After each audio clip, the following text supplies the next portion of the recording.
सत्तेवर आला तेव्हा गॅस सिलेंडर 400 रुपयाला होता.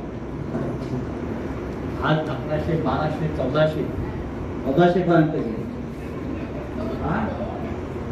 तो मोदी सगळ्यांना साड्या वाटतो.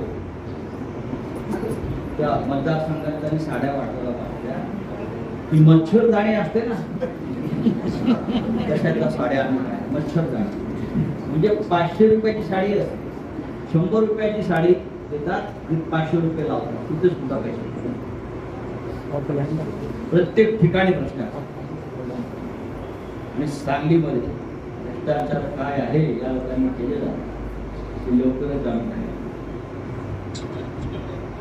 काँग्रेसच्या नेत्यांना, राष्ट्रवादीच्या नेत्यांना मी आवाहन केलेलं आहे की तुमची नोकरी आता बंद करा आणि महाविकास आघाडीच्या या परिवर्तन यात्रेमध्ये सामील होते.